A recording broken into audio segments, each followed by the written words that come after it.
Hello दोस्तों, स्वागत है आपका हमारे यूट्यूब चैनल S2 संग्रह में। आप लोगों का स्वागत है। तो जैसा कि आप लोग यहां पे देख सकते हैं कि आरआरबी ने एनटीपीसी का आप लोगों का नोटिफिकेशन रिलीज़ कर दिया गया है। जैसा कि बोला गया था कि जुलाई से सितंबर के बीच में आप लोगों का एनटीपीसी का वैकेंसी आज आ जाएगा। तो जैसे कि यहाँ पे सितंबर आज 2 तारीख है और आप लोगों का एनटीपीसी का वैकेंसी आ चुका है। एनटीपीसी का नोटिफिकेशन आप लोग यहाँ पे देख सकते हैं कि आप लोगों का आ चुका है। तो इसके बारे में हम लोग पूरा डिटेल चीज़ें देखने वाले हैं कि आप लोगों का नोटिफिकेशन में क्या चीज़ें हैं, और इसके बाद आपका सारी चीज़ें एनटीपीसी से रिलेटेड इस वीडियो में कवर की जाएंगी। तो लास्ट तक बने रहिएगा, सारा चीज़ें यहाँ पे कवर की जाएंगी, A to Z चीज़ें, ठीक है। तो सारी चीज़ें के लिए आप लोग लास्ट तक बने रहिएगा। तो चलिए शुरू करते हैं बिना किसी देरी के। तो जैसा कि यहाँ पे एनटीपीसी का यहाँ पे नोटिफिकेशन आप लोग देख सकते हैं, जिसमें कि बताया गया है आप लोगों का यहाँ पे पहली चीज़ फोकस करने वाली चीज़ है कि यहाँ पे 2 पोस्ट पे आप लोगों का एक ग्रेजुएशन का पोस्ट है और एक अंडर ग्रेजुएट मतलब कि 12th पास का, ठीक है। 2 पोस्ट पे आप लोगों का फॉर्म फिलअप होगा, अलग अलग फॉर्म फिलअप होगा। सही सुना आपने, अलग अलग फॉर्म फिलअप होगा। ग्रेजुएशन वालों का अलग फॉर्म फिलअप होगा, 12th वालों का अलग फॉर्म फिलअप होगा। जो ग्रेजुएशन कर लिए हैं वो लोग भी 12th वाला में फॉर्म फिलअप कर देंगे, लेकिन अलग अलग फॉर्म फिलअप होगा। इतना चीज़ें आप लोग ध्यान दे सकते। जैसे कि यहाँ पे आपको यहाँ पे देखिए कि ग्रेजुएट पोस्ट के लिए यहाँ पे अलग से सारी चीज़ें दिखाई गई हैं, बताई गई हैं। उसके बाद अगर नीचे देखा जाए तो अंडर ग्रेजुएट पोस्ट के लिए नीचे अलग अलग से चीज़ें दिखाई गई हैं। तो इसके बारे में हम लोग डिटेल चीज़ें सब कुछ देखते हैं। तो सबसे पहले हम लोग ग्रेजुएशन की चीज़ें देखते हैं। ग्रेजुएशन में आप लोगों का क्या चीज़ें बताई गई है इस नोटिस में। तो ये CEN का नोटिस है, सेंट्रल एम्प्लॉयमेंट नोटिस, ठीक है। सेंट्रलाइज्ड एम्प्लॉयमेंट नोटिस आप लोगों का ये वाला नोटिस है। तो इसमें हम लोग सारी चीज़ें यहाँ पे देखते हैं। तो सबसे पहले इंपॉर्टेंट डेट्स की अगर बात किया जाए तो आपका ये जो फॉर्म फिलअप होगा ग्रेजुएशन का जो लेवल का पोस्ट है, उसमें आप लोगों का फॉर्म फिलअप होगा 14/9/2024 से लेकर 13/10/2024, मतलब कि 14 सितंबर से आपका 13 अक्टूबर तक आपका फॉर्म फिलअप होगा। एक मंथ का टाइम दिया गया है, 14 सितंबर से 13 अक्टूबर तक आप लोगों का फॉर्म फिलअप किया जाएगा। यहाँ पे आप लोग देख सकते हैं। उसके बाद हम लोग यहाँ पे बात करते हैं कि लेवल जो है आप लोगों का, यहाँ पे 5 पोस्ट पे आप लोगों का वैकेंसी निकाला गया है। 5 पोस्ट टोटल है, जिसमें कि आप लोगों का लेवल 5 और लेवल 6 का जॉब है, ठीक है। लेवल 6 और लेवल 5 का जॉब है, जिसमें कि आपका इनिशियल सैलरी भी बताया गया है, जो कि 29,200 से लेकर 35,400 है, ठीक है। 29,200 से 35,400 है। मेडिकल स्टैंडर्ड की बात किया जाए तो A2, B2, C2 तीनों स्टैंडर्ड का है। तो ये देखिए यहाँ पे मेडिकल स्टैंडर्ड बहुत इंपॉर्टेंट चीज़ है आपका। अगर रेलवे की बात किया जाए तो रेलवे में मेडिकल स्टैंडर्ड बहुत इंपॉर्टेंट चीज़ है। तो मेडिकल से रिलेटेड जो वीडियोज़ है, मेडिकल से रिलेटेड जो भी चीज़ें हैं कि क्या है A2, B2, C2 क्या चीज़ें हैं, तो सारा चीज़ आपको डिटेल में आप लोगों का एक अलग वीडियो में बता दिया जाएगा। जिसके लिए आप लोगों को क्या करना है, पहले चैनल को सब्सक्राइब कर लीजिए, ताकि जब भी मैं ये वाला वीडियो आपको डिटेल में एक एक चीज़ अच्छा से समझना है तो हमारे चैनल को सब्सक्राइब करिए। आपको हर एक चीज़ यहाँ पे अच्छे से समझाया जाएगा नेक्स्ट वीडियो में। अब यहाँ पे आप लोग देख सकते हैं medical standard A2, B2, C2, जो कि हम लोग नेक्स्ट वीडियो में बात करने वाले हैं इसके बारे में। अब एज की बात किया जाए तो एज आपका यहाँ पे बताया है कि 1/1/2025, ठीक है। 1 जनवरी 2025 से आपका काउंट किया जाएगा, जिसमें मिनिमम एज आपका 18 है और मैक्सिमम एज आपका 36 है, ठीक है। लेकिन यहाँ पे अगर ध्यान दें 18 से 36 साल यहाँ दिया गया है, लेकिन कोविड के कारण जैसा कि यहाँ पे आप लोग देख सकते हैं, आप लोगों को 3 साल का रिलैक्सेशन दिया गया है। 3 साल का मतलब कि 18 से 39 साल, ठीक है। 18 से 39 साल आप लोगों का एज लिमिट है। और उसमें भी आपका ओबीसी SC ST का अलग से रिजर्वेशन रहता है। जैसे कि ओबीसी का 3 साल का रहता है, SC ST का 5 साल का रहता है। तो वो चीज़ें आप लोग यहाँ पे देख सकते हैं। अब बात करते हैं हम लोग वैकेंसी के बारे में। तो टोटल वैकेंसी यहाँ पे आप लोग देख सकते हैं 8,113 है, जो कि ग्रेजुएशन पोस्ट के लिए है। 8,113 वैकेंसी है, और ये अलग अलग पोस्ट में अलग अलग वैकेंसी है। सबसे ज़्यादा 3,144 पोस्ट है। किस चीज़ के लिए है, तो गुड्स ट्रेन मैनेजर। यहाँ पे आप लोग देख सकते हैं कि गुड्स ट्रेन मैनेजर, जिसको गार्ड भी बोलते हैं, ठीक है। तो गुड्स ट्रेन मैनेजर के लिए 3,144 वैकेंसी है सबसे ज़्यादा। चलिए, यहाँ तक हम लोग सारी चीज़ें बात कर लिए हैं। अब नेक्स्ट हम लोग अंडर ग्रेजुएट पोस्ट के लिए बात करते हैं। सारी चीज़ें आप लोगों को समझ में आ चुकी होंगी। अगर अंडर ग्रेजुएट पोस्ट के लिए हम लोग बात करें, मतलब कि अंडर ग्रेजुएट मतलब कि जो लोग 12th पास हो चुके हैं, वो उन लोगों के लिए क्या है, तो 12th पास के लिए यहाँ पे लेवल अगर देखें किस लेवल का जॉब है, लेवल 2 और लेवल 3 का आपको जॉब है, जिसमें कि आप लोगों का 4 पोस्ट पे आप लोगों का वैकेंसी निकाला गया। जैसे कि कमर्शियल कम टिकट क्लर्क हो गया, अकाउंट्स क्लर्क कम टाइपिस्ट हो गया, junior clerk cum typist, trans clerk, TC, ये सब आप लोग देख सकते हैं। यहाँ पे 4 पोस्ट पे आप लोग का लेवल 2 और लेवल 3 का जॉब है। उसमें आपका इनिशियल पे आप लोगों का सैलरी क्या रहने वाला है, इनिशियल पे बताया मतलब स्टार्टिंग का सैलरी ये रहेगा, उसके बाद आपका ये सैलरी ज़रूर बढ़ेगा, ठीक है। तो यहाँ पे सैलरी अगर देख सकते हैं 19,900 से 21,700 रुपीज़ आप लोगों का रहता है इसमें सैलरी। इसमें भी मेडिकल स्टैंडर्ड का बात किया जाए तो A3 B2 और C3 है, ठीक है। A3 B2 और C2 है। तो ये चीज़ें हम आपको डिटेल में एक्सप्लेन कर देंगे, उसके लिए आप लोग टेंशन नहीं लीजिए। उसके बाद यहाँ पे अगर आपका एज का बात किया जाए तो इसमें भी एज आपका 2025 में 1/1/2025 से काउंट किया जाएगा, जिसमें आप लोगों का एज जो दिया गया है 18 से 33 साल, 18 साल मिनिमम और 33 साल आपका मैक्सिमम होगा। इसमें भी लेकिन आपका 3 साल का छूट दिया गया है, मतलब कि 33 से 36 साल आप लोग कर सकते हैं। ये किसके लिए है, तो 12th जो लोग पास हैं उन 12th जो पास हैं उन लोगों का 36 साल आपका मिनिमम एज होना चाहिए, मैक्सिमम एज आपका 36 साल होना चाहिए। यहाँ पे 3 साल का रिलैक्सेशन आपको दिया गया है।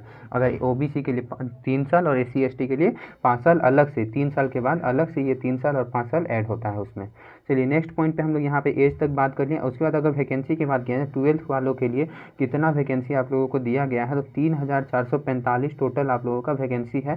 3,445 आपका 12th के लिए और ग्रेजुएशन के लिए 8,113 वैकेंसी दिया गया है, एक पोस्ट निकाले गए हैं, ठीक है। तो आप लोग यहाँ पे इसमें सबसे ज़्यादा पोस्ट की बात करें तो 2022 सीट आपके लिए है कमर्शियल कम टिकट क्लर्क के लिए। यहाँ पर तक आप लोगों को सब चीज़ आई होप समझ में आ चुका होगा। अब इसका अगर फॉर्म डेट देखें कि इसका आपका फॉर्म कब से कब तक फिलअप होगा, तो आपका 21 सितंबर से लेके आपका 20 अक्टूबर तक आपका फॉर्म फिलअप होगा। इसमें भी 1 महीना का टाइम दिया गया है। 21 सितंबर से 20 अक्टूबर आपका पहले फॉर्म फिलअप होगा ग्रेजुएशन लेवल का स्टूडेंट का फॉर्म फिलअप स्टार्ट हो जाएगा। उसके बाद आपका 12th लेवल वाले स्टूडेंट का फॉर्म फिलअप होगा, अलग अलग फॉर्म फिलअप होगा। इसका मतलब समझ लीजिए कि अलग अलग आपको एग्जाम भी देना पड़ेगा।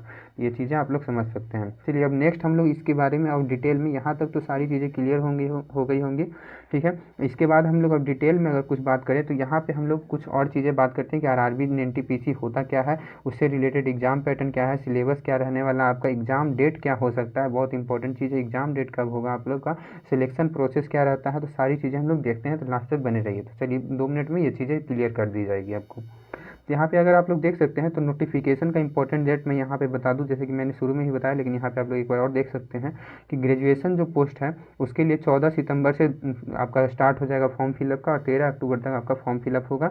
और जो 12th पास स्टूडेंट है, 12th वाले स्टूडेंट हैं, उन लोगों का 21 सितंबर से 20 अक्टूबर तक आप लोग फॉर्म फिलअप कर सकते हैं। यहाँ तक क्लियर हो गया होगा। चलिए अब यहाँ पे अगर फीस की बात किया जाए, फीस आपका क्या रहने वाला है, तो फीस आप लोगों का 500 rupees all candidate general OBC, ठीक है।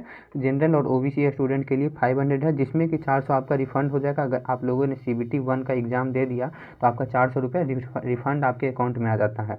वहीं SC ST कैंडिडेट के लिए बात किया जाए तो 250 रुपया। और EBC का अगर हम लोग बात करें तो यहाँ पे आप लोगों का 250 रुपया EBC के लिए भी, SC ST EBC के लिए 250 रुपीज़ लगेगा, जो कि 250 टोटल आपका रिफंड आ जाता है। और फीमेल कैंडिडेट के लिए भी आपका 250 रुपीज़ लगने वाली है, ठीक है। तो ये तीनों चीज़ें आप लोग यहाँ पे देख सकते हैं जो कि यहाँ पे लिखा हुआ है। और 250 आपका CBT 1 आप लोग दे दीजिएगा तो आपका 250 भी रिटर्न आ जाएगा। चलिए अब नेक्स्ट पॉइंट पे हम लोग यहाँ पे बात करते हैं। इंपॉर्टेंट यहाँ पे पॉइंट है जो आपका सिलेक्शन प्रोसेस, बहुत इंपॉर्टेंट, आपका सिलेक्शन प्रोसेस क्या रहने वाला है। तो पहला तो यहाँ पे देखिए कि आपका CBT 1 एग्जाम होगा, आपका कंप्यूटर बेस्ड एग्जाम होगा। सिंपल भाषा में कंप्यूटर बेस्ड एग्जामिनेशन होगा, जिसमें 2 लेवल से आप लोगों का एग्जाम होगा। जैसे कि CBT 1 होगा पहला एग्जाम, उसके बाद आपका CBT 2 होगा पहला एग्जाम। अगर आप लोगों ने क्लियर किया तो उसके बाद CBT 2 आपको देना होगा, जो कि आपका रहता है लेवल वाइज। मतलब कि अगर यहाँ पे जैसे कि आप लोग देख सकते हैं लेवल 2 का है, 3 का है, 4 का है, 5, 6 ऐसे आप लोगों का लेवल का एग्जाम है, लेवल आप लोगों का पोस्ट है। तो उस पोस्ट के हिसाब से अलग अलग एग्जाम होगा CBT 2 में। लेकिन CBT 1 आप लोग सभी का लिए एक ही एग्जाम होगा। CBT 1 सबका एक ही रहेगा, लेकिन CBT 2 में आपका लेवल जो कि पोस्ट के हिसाब से आपका एग्जाम होगा। यहाँ तक समझ में आ गया। उसके बाद आपका तीसरा जो होता है कंप्यूटर बेस्ड एप्टीट्यूड टेस्ट, जिसमें कि आप लोगों का टाइपिंग होता है।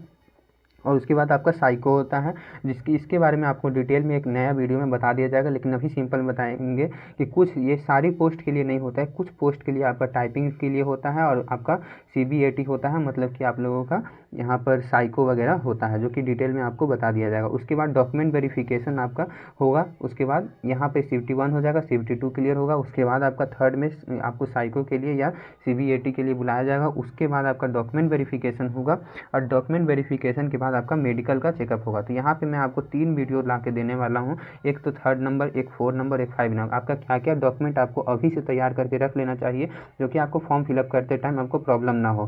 तो यहाँ से 3 वीडियो आप लोगों के लिए मैं यहाँ पे लाने वाला हूँ। मेडिकल के लिए मैंने बोला पहले ही, ठीक है। तो चैनल को जरूर सब्सक्राइब कर लें, आपके लिए बहुत बेनिफिशियरी होने वाला है। यहाँ पे अगर एग्जाम पैटर्न की बात किया जाए, एग्जाम पैटर्न आप लोगों का बहुत सिंपल है। मैथमेटिक्स आपका 30 नंबर का रहेगा, 30 नंबर का रहेगा, 30 क्वेश्चन रहेगा, मतलब एक क्वेश्चन 1 मार्क्स का रहेगा। तो यहाँ पे 30 क्वेश्चन 30 मार्क्स के। जनरल इंटेलिजेंस रीजनिंग भी आपका 30 क्वेश्चन रहेंगे 30 मार्क्स का, और जनरल अवेयरनेस जीके जीएस जो है आपका है 40 नंबर के रहेंगे, 40 क्वेश्चन, ठीक है। यहाँ पे टोटल क्वेश्चन की संख्या आपका 100 क्वेश्चन रहेंगे, और टाइम आपका 90 मिनट, 1.5 घंटे का टाइम दिया जाएगा। अगर CVT 2 इसी तरह से अगर बात किया जाए तो नेगेटिव मार्किंग आपका यहाँ पे रहने वाला है 1/3 आपका, मतलब कि 3 क्वेश्चन अगर गलत करते हैं तो एक आपका सही किया हुआ क्वेश्चन गलत हो जाएगा, ठीक है। तो यहाँ पे आप लोग ध्यान दीजिएगा। उसके बाद CVT 2 की बात किया जाए तो CVT 2 में भी आपका सेम सिलेबस रहने वाला है, मैथ रहेगा, रीजनिंग रहेगा और जनरल अवेयरनेस रहेगा, लेकिन आपका नंबर ऑफ क्वेश्चन बढ़ जाएंगे और लेवल ऑफ क्वेश्चन भी बढ़ जाएंगे, मतलब कि थोड़ा सा लेवल बढ़ जाएगा क्वेश्चन का।